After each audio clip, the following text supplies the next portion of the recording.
Shalom, selamat pagi Bapak Ibu Saudara yang dikasihi Tuhan Yesus Kristus. Sebelum kita mendengar kebenaran firman Tuhan, mari kita berdoa. Bapa kami yang di sorga, Bapa dalam nama Tuhan Yesus Kristus, terima kasih kami mengucap syukur untuk segala berkat kemurahan-Mu. Tuhan sudah menolong kami sampai pada saat ini. Kuasa dan kekuatan-Mu yang telah memampukan kami. Saat ini kami mau mendengarkan sabda firman-Mu. Urapilah kami Roh Kudus supaya kami mengerti dan mentaati akan setiap kehendak-Mu.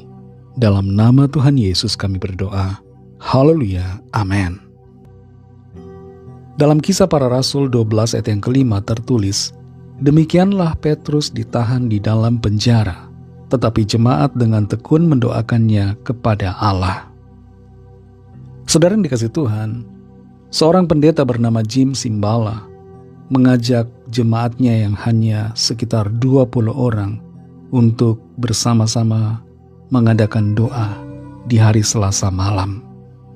Pada waktu itu tahun 1970-an, suasana di Brooklyn penuh dengan kriminalitas dan kemiskinan.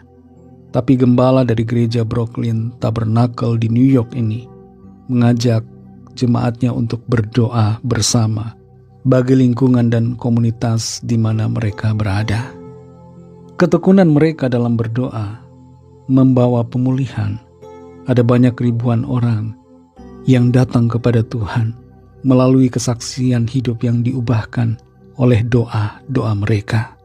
Ada banyak pecandu narkoba dan anggota-anggota geng mengalami kesembuhan, kelepasan, pemulihan karena didoakan oleh orang-orang dalam komunitas gereja yang setia untuk mendoakan lingkungan mereka. Ada kuasa dan kekuatan dalam doa bersama. Ketika doa bersama dilakukan dengan tekun, akan ada hasil yang luar biasa karena kuasa Tuhan dinyatakan. Dalam Kisah Para Rasul 12 ayat yang kelima ini tertulis, demikianlah Petrus ditahan di dalam penjara, tetapi jemaat dengan tekun mendoakannya kepada Allah.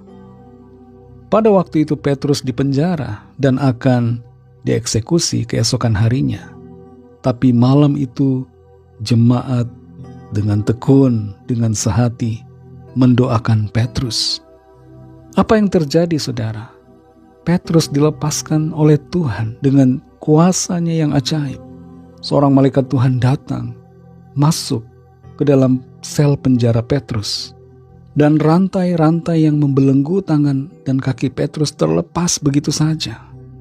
Prajurit-prajurit yang ada pada waktu itu tidak menyadari akan keberadaan malaikat itu dan tidak tahu ketika Petrus keluar dari sel penjara yang dijaga dengan begitu ketat. Kuasa Tuhan melawat dan melepaskan Petrus oleh karena doa-doa yang dinaikkan secara bersama-sama. Saudara yang dikasihi Tuhan, tentu kita bisa berdoa sendirian, tidak jadi masalah.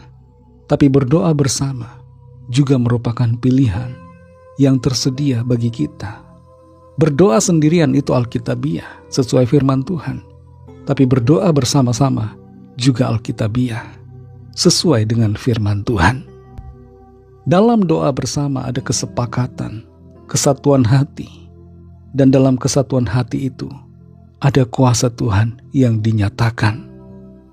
Jangan kita merasa malas ataupun enggan untuk mendoakan orang lain secara bersama-sama, dan jangan juga kita merasa malu untuk meminta didoakan oleh komunitas yang berisi sesama orang percaya.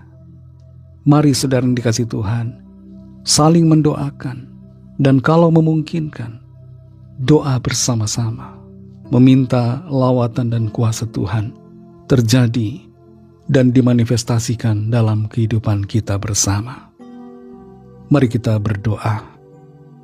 Terima kasih Tuhan Yesus, kami bersyukur untuk firman-Mu yang mengajar kami, memberikan kami pengertian tentang doa bersama. Ada kekuatan doa dalam komunitas orang percaya. Doa kami tidak sia-sia karena Tuhan mendengar dan menjawab setiap doa-doa yang kami naikkan. Terima kasih Tuhan.